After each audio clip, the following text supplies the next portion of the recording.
Hi, I'm Sirvi, and you're listening to another episode of the Overthink Tank. If you're new here, this is a podcast where I overthink so you don't have to.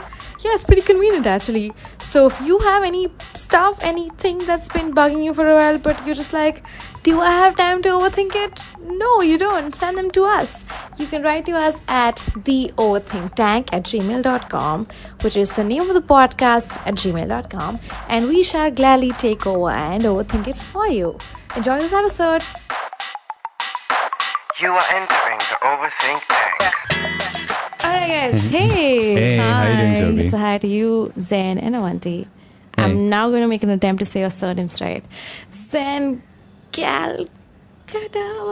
Pretty much, that's pretty much it, yes. I got it. But do you want to say it again, but like with more confidence? It's just like Calcuttawala. It's the old way of pronouncing it, and Hey, we also have Avanti Malhotra. Yeah, that was an easy enough. That's easy. And I said with so much confidence. Guys, Zain and Avanti have their own podcast called Marbles Lost and Found, which I've been a fan of. I've heard all podcasts. Some of them I've heard on repeat. Oh, really? Some of them were so nice. Thank you so much. I'm really glad. Yeah. that's actually really surprising to me for some reason. No, but honestly, I'm really glad that you did. So again, Marbles Lost and Found. Could you tell us a little about the podcast before we start? Sure. So this was a podcast that had been in the pipeline for I think at least a year and a half to maybe 2 years. It started off because I posted a status on Facebook back in November 2017 thereabouts, I think, and November 2016. Sorry, and it was just basically it had come to a point where. Earlier in the year, I'd realized that, I was dealing with a bunch of mental health issues, mainly like depression and anxiety primarily. And as I went for therapy and as I started to talk to people about how I was feeling and really just, feeling the feelings, and it just felt so clear to me that everyone else was dealing with something or the other. And so that's kind of what spurred me to just go, you know what, let's do something about it. And so I posted the status on Facebook. And Avanti was one of the first people to also write in because the status said that, this is my story and this is what I want to do about it. I want to do something. At that point, I didn't know it was a podcast. But Avanti was also one of the first people who wrote in and said, you know what, if you're doing something, please let me know. I'm game. And a few other people as well, an awesome team wrote in. And that's how the team was formed. And flash forward a good year and a half later, the podcast came out. That's amazing. Yeah. That's so cool. Avanti, you're from Pune, and you are a therapist. I am a therapist. All right. Yeah. So how do you, so again, this is a podcast where I overthink stuff, and one of the questions that I keep getting is a lot of people, because if you're not depressed, you just don't know what it feels like and how to pick on some early signs when someone you care about or someone you love has been going through it. And a lot of times as a friend you feel like I want to help this person but you don't know what to do. So I was thinking if we could overthink how to be a good friend to someone who's just struggling with depression. How to be a good friend? Well, first I would say, how do you even know? Are we saying that, your friend has told you that they are depressed? No, we're not. Okay, yeah, I think that's a good way to start. How do we pick on early signs that someone might be going through something? Well, you're asking me, and because I'm trained in picking up these signs. So I guess what I would say is notice if they're suddenly expressing a lot more like hopelessness, helplessness, worthlessness, if their sleep patterns are completely disrupted and changed, if their appetite is either through the roof or zero, if they have when you're with them, they're there but not really there. Yeah. They're not present at all. And of course, and if they're not showing up for things, they're just not coming they're not going to work, they're not coming to social things, they're not the same as what have known them to be, then it's worth prodding a little bit and I think educating yourself by reading online and figuring out if this is a clinical case of depression, if your friend could use some help. I think that would be step one. Yeah, I think there are a number of different indicators. I can at least talk in my own context where I know that for at least 2 years or so I was quite I was a bit of a recluse. I was hardly going out. And even if I did, I was really looking forward to when I was going back home again. Okay. And I think a lot of I won't say my depression, I'll just say the depression, sort of manifested itself by way of, apart from being antisocial, more bursts of anger. Not really explosive anger, but there was this constant simmering, like irritability. That was new to you. Yeah. Not Exactly. Well, I mean, I think considering how long I've been dealing with this, it sort of just felt normal to me after a point. I suppose over time it began to escalate a little bit, where I became more and more irritable, and even the smallest things would just kind of make me so put me on edge to such an extent, you know. And so I think alongside, you know, the things that Avanti just said, I'm just adding to that as well. I suppose those are the telltale signs. You're right, because I remember listening to one of the episodes of the podcast where you said that when you started going for professional help, you weren't even sure of what this is. Right, yeah. I wasn't at all. I think it was only because of, you know, someone who I was dating at the time who had been through her fair share of depression and anxiety as well. And because she was at least able to articulate what that meant for her, it was only then, at least I realized that I remember just thinking, oh my God, this has been my life for the past 10 years. And I just thought this was normal. This is just how adults feel, and then you just got to carry on. So I didn't know I didn't have anything to label it or understand it.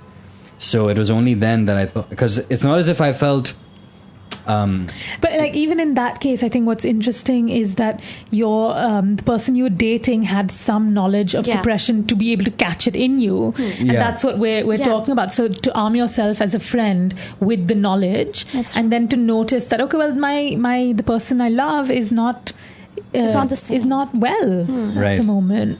Yeah. And I remember one thing, like a very simple example of something that I never done before, but that's also because I very consciously, eventually unconsciously, didn't allow myself to get close to people. But I remember one of the things that happened was when I was just feeling particularly low one day, and she insisted on coming over, and which was in fact new to me because I was completely isolated from real connection in any way.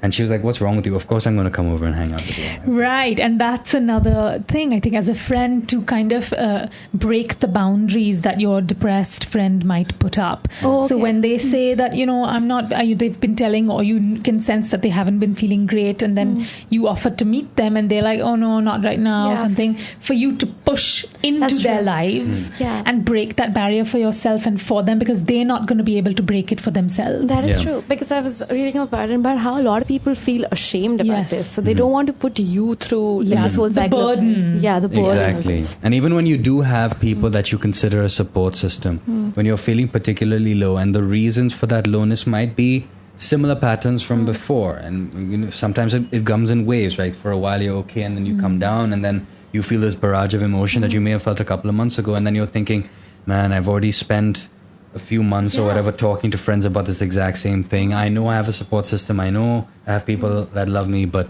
I do not want to burden them with this, so therefore I will deal with it on my own. Right. So you can just sort of spiral. Even if you start on with the whole thing of like, let me talk to my friends, after a while you can't just start thinking like, yeah, man, I don't want to bother them again. Let me just try and figure this out. It's the same, because depression is repetitive. I mean, it can be repetition of behaviors and thoughts that you feel like you're repeating yourself. And sometimes in your friends, you visibly see them kind of roll their eyes, or they're just like, oh, this again. Pull yourself together, or like, don't be so lazy, or like, you're just sleeping too much. Are you eating correctly? Yeah, that's a lot of like, there's a lot of that this goes around where like you should just get up on time and maybe start exercising. And this is all valid, but like, I don't know, is this like, what is something that you should not say to a person who's dealing with depression? I think it's really the set of instructions, to be honest. All in your head. It's all in your head, and just a set of instructions. Like, I mean, there's always, I feel like these off-the-cuff instructions really undermine what the person is going through. Like, the amount of times I've heard people say, you just need to do some yoga. I'm Yeah. like, fuck off, man. Just Like, go to the gym every day. yeah, it's So ridiculous. I think that's, of course, and all this stuff we know when we're well, when we're mentally well, like we know that these things help us, Yeah. right? But when we're in a funk or in a in a depressive episode, then the point of the depression is when you cannot get yourself to do the things you know are good for you. And so in that case, as a friend, I think also to lean in and do instead of doing the talking. Okay. So go do yoga. No, not go do yoga. Hey, you know what? I've booked us a yoga class for us Yeah. to go do together, and I'm coming to pick you up, and we're going All for right. it. Yeah. Yeah. So So it you requires do- a lot of, I think, effort Yeah. as a friend as I well. suppose, yeah, it really does. It doesn't even need to be something like yoga. It could just be, Yeah. hey, there's this movie coming on. Let's Yeah, go. yeah. I've got us tickets. And, Yeah. and Yeah. it could be something as simple as that. And I'm coming to get you Yeah, exactly. because you know they're probably not going to show Yeah, up. so don't leave it up to them. Yeah.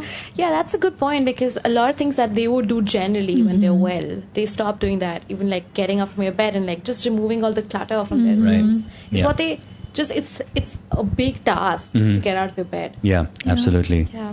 I think a fairly common question that we've probably gotten as well is, how does one then take the first step if you're feeling depressed or in any way you just have no motivation to do anything?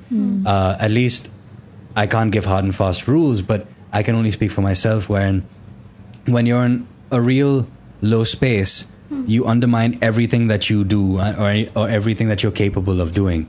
So I think, at least for me, the first step was always just acknowledging even the smallest tasks Nice. that I completed. It could have been something as simple as, A, you made your bed today. A, you brushed your teeth. A, you had a shower. Like, okay, so fine. This ritual of like my morning duties, I suppose my morning duties have always been some form of ritual in my head or some form of routine, rather.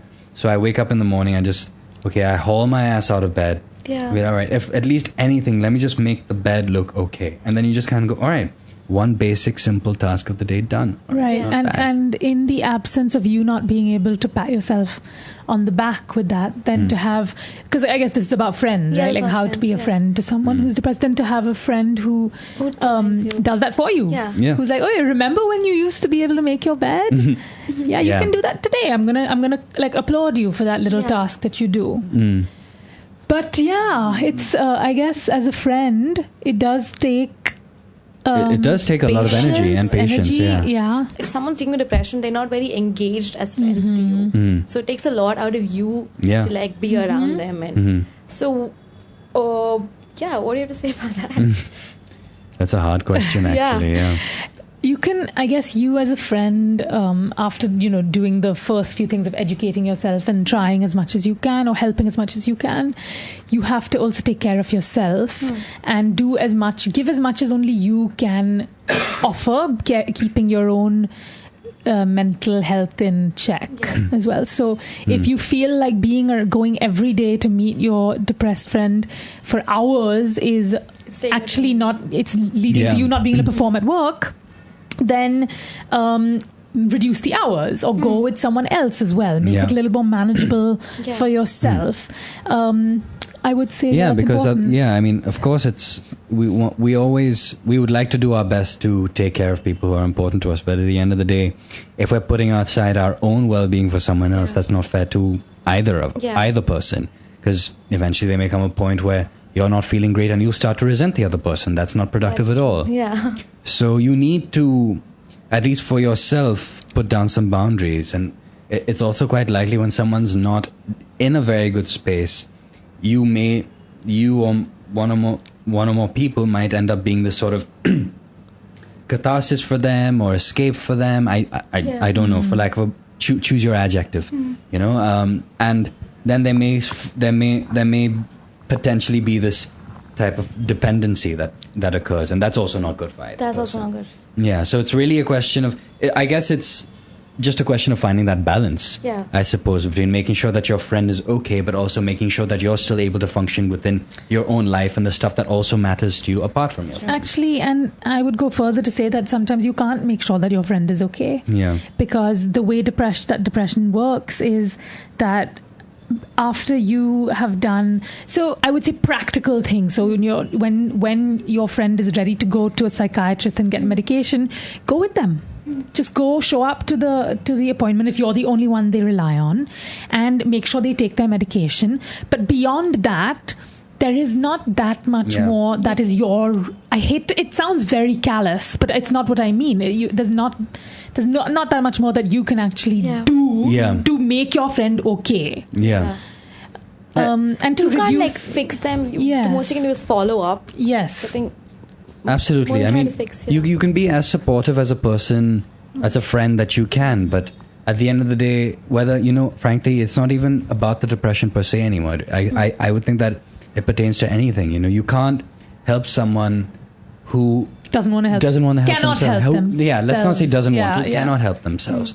You can do your best to be as supportive until they may get to a point where they think that they can, but beyond that, what more can you do?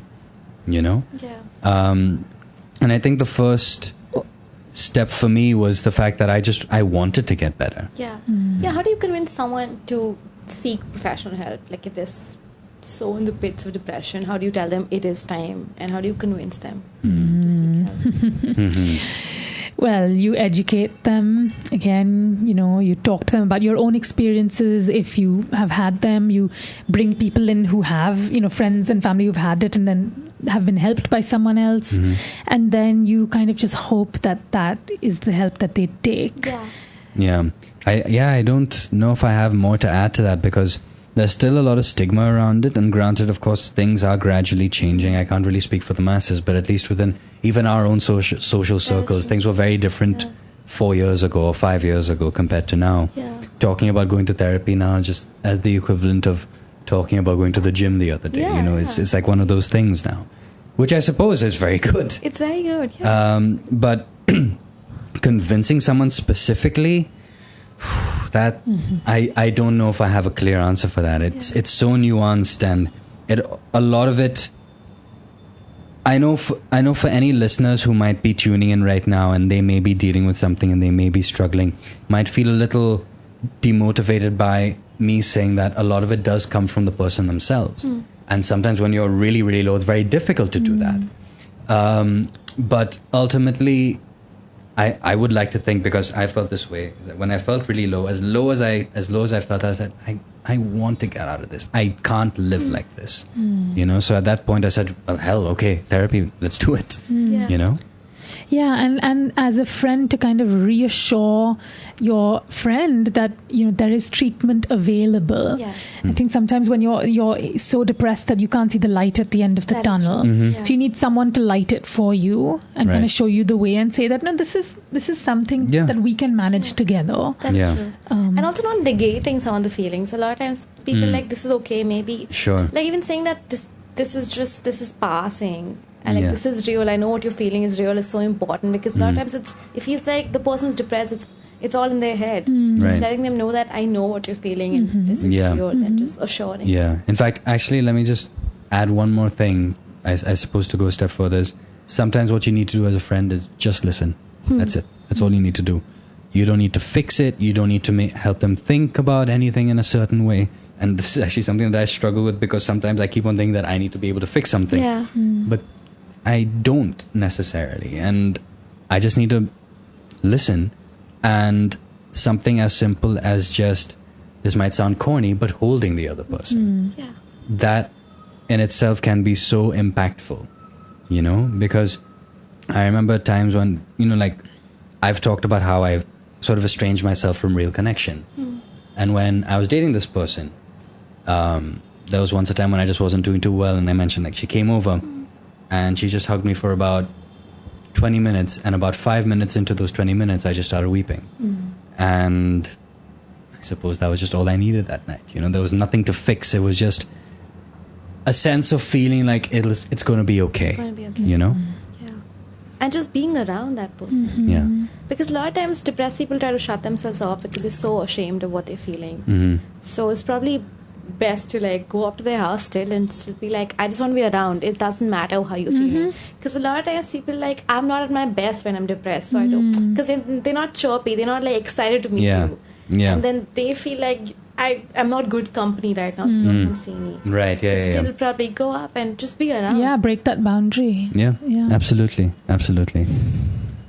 Also, another question that I have is a lot of friends. I mean, if you have a friend who's suffering from something, you tend to feel guilty after a while. If you feel like, I can't fix this. It's been a while since I've been seeing my friend dealing with this. And they start to feel guilty about this. So, Who feels guilty? the friend who's helping? Okay. I know that there may have been times where I've felt a bit guilty that, man, I wish I could help my friend more. Yeah. But one thing that is important to also know is that this might sound callous or harsh, and I don't intend it to, but the things that for the sake of self-care, you need to be clear that you are not the solution to this person's problems. Yeah. You cannot be the solution to this person's problems because it's not fair to either person. You can provide the resources, which is here. I've identified a therapist 5 minutes away from your house. This is how we're going to get there. This is the time that you can help them make an appointment. You can take them to the psychiatrist appointment. You can once in a while check in on whether they're taking their medication. You can ask them if they're doing their journaling every day. But beyond that, you can't actually write the journal for them. Yeah. You can't actually take the medication for them. So I think that's what you're trying to say. I am. I think it's because I think you can dig yourself into a hole where, you know, of course it's fair and understanding and very and it's really caring to be concerned about someone who's dealing with something. But if you are feeling that you are at fault, because that's what guilt is, if you are at fault for not fixing it, that's not fair to you at all. That's actually your own stuff coming up. Yeah. It's like, why do I think I'm someone's savior? Yeah. What's going on here? Exactly. Messiah complex. Messiah complex, this need for control. I need to Yeah. Yeah. All right. It needs to be me who has helped and saved. But I remember how you spoke about how a lot of being depressed comes from like not being productive. How you what do you have to think about productivity guilt? Because that's something that I talk about a lot in my podcast. Right. Which is when I don't do enough in a day, I feel like I wasted this whole day, and this keeps coming back to me. So I think one question I've recently started to ask myself this year is quite simply, what is enough? So, and it's not something that I pulled out of thin air like a sage, but, or a saint or a sage, one of the two. Yeah, what is it? Anyway, but it was actually something, so I was talking to my therapist about 2 months ago, a couple of sessions back, because, you know, I think on some level, every one of us has some derivative of the I'm not good enough narrative. It manifests itself in some way or the other. So then she very simply asked me the question, all right, so what is good enough? And I was like, I don't know. Yeah. So if you have no benchmark for it, what's the point of that narrative? And so just being able to identify that. And sorry, you want to say something? No, and I was also going to say, and recognizing our patterns really helps. So like, for example, I know a lot of people who will have a goal, but they know themselves well enough to know that they're probably not going to, they have a goal in a month, they're not going to work for 28 days. But in the last 2 days, they're going to finish that, they're going to reach that goal. But for 28 days, they will kill themselves knowing that they're not working towards that goal. That is true. Yeah. But it's like, dude, what if I just accepted that I work last minute? Oh, okay. That's okay to Yeah. That's okay. Like, why? Yeah. Who is losing out if I don't, you know, it's just maybe I'm not doing my best, but that's on you. Like, okay, then maybe you don't want to do your best all the time. Maybe it's okay for you to work last 2 days. It's okay to do nothing. It's okay. It's okay to do nothing. It's okay to, no, you have to meet your goals if you feel like they're important to you. No. But how and when you do that is your... Yeah, sure. Yeah, when we say it's okay to do nothing, that doesn't mean like an sit indefinite around on plan your for the rest of your today. life. It's like- When you know that eventually you're going to get to it. So Sure, exactly. Yeah. And because like one thing that we've even talked about on our podcast in the upcoming season is the idea that, like, for example, with me, and when I started working as a freelancer, I spent a lot of time at home. All right. And also trying to figure out where my next paycheck is coming from. And then if there came a day where I thought I've only done this much in the day or I haven't done that much in the day, I will then punish myself come the evening and be like, no, you are not going out today. You will stay at home and feel fucking miserable sad, yeah. because you didn't do enough. Yeah. And then it's, as we said, it's a self-fulfilling prophecy. You have not done enough, therefore you are not worthy enough to enjoy yourself. So just sit at home and spiral. Yeah. It's not fair. Which is, I feel like a lot of being depressed is also I mean, I might be wrong, but like when you don't do stuff, when you don't like remove, when you don't make your bed, doesn't it like, is it why you spiral so much? Because you literally can't move. You mean, is that what leads to depression, or is Is that a one symptom of depression? One of the symptoms? Sure, yeah. Not being able to do things. Absolutely, yeah. In fact, a friend of ours, one of the telltale signs for her is that she just doesn't put her laundry away. Yeah. And based on the state of her bed, I know whether or not I kind of gauge what her mental headspace is like, just based on how many clothes there are on the bed or not. Because like if it is quite messy, she'll look at me and say, "Sorry for the mess. Just not been doing too great of late." I'm like, "It's okay. Don't worry. We'll chill." That is true. I feel like I sometimes when I make an effort to like make my bed, and I know that I've done like a good job for the day. Like this is half the work done. Right. Like making the bed and all these tasks. You know how our parents used to tell us make your bed every morning. It used to be like, that doesn't make any sense. Yeah. And now it's what I look forward to. Yeah. My room should look nice. Yeah. Yeah, exactly. It's like the first task of the day is complete, right? And I think that's something that a lot of people do. And I'm not even talking about people who may be suffering from depression or some other form of mental illness. Is that we very consciously have learned to not acknowledge ourselves for a lot of the good stuff that we've done, no matter how small. But we amplify the bullshit, you know? So even if it's something small as, "Oh shit, I forgot to bring my notebook today to take notes." You're like, "Oh fuck, you idiot. You should have brought your Why all that? Why, yeah. Why all that? Because very you forgot dramatic. your notebook. Yeah. Like, "Oh fucking idiot, you didn't bring your note." Like, bro, chill. It's no big deal. Like, you forgot your notebook. We'll get pen and paper. It's fine. We'll hustle. But even something like, "Oh, I made my bed." Yeah, okay, fine. What's the big deal about that? So it's like, okay, where's the balance? Yeah. In fact, I do that in therapy. I'd call it the critical voice and the kind voice. So when you're and it's always, our critical voice is so fucking loud. Like wants to take over that little kind voice that just wants to like say something nice to us. Yeah, exactly. And so we practice like making the kind voice much louder in the sessions. Yeah. That's and so like cool. subdue That's the a good critical way, voice. Yeah. I think this is I suppose I'll say this is a corny one because for a while I used to think it was very corny, which is affirmations, to be honest. I used to think that the idea of affirmations were really lame. And I tried it a couple of times. I was like, this just feels really stupid. I don't think I'm going to do this anymore. But then I read up a little bit more about them.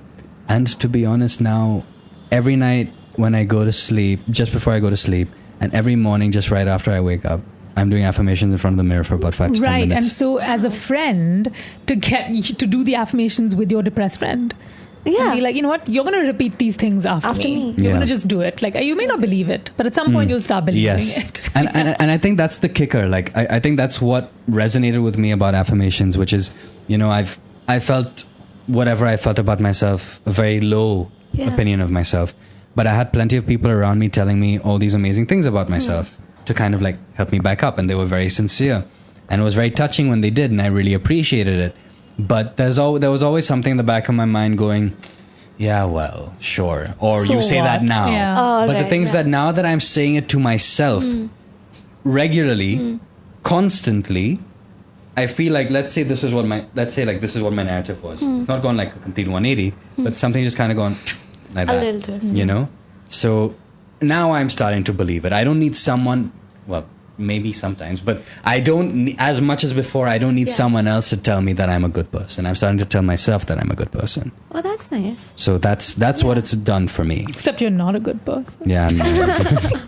Except you suck. I'm kidding. I'm kidding. This podcast is going to be your turn. Your kind voice. Use your kind voice. Yeah. Your kind voice. Oh, amazing. Yeah, but just to wrap things up, what are some things that you should like if some of the listeners are listening right now, what is something that they can say to their friends who are like in a slump right now? Or something that they can do instead of trying to fix things? You mean apart from everything we just discussed? Yeah. just to summarize. Okay. I mean, Well, reassure them. Yeah, I think show up to appointments, make the appointment.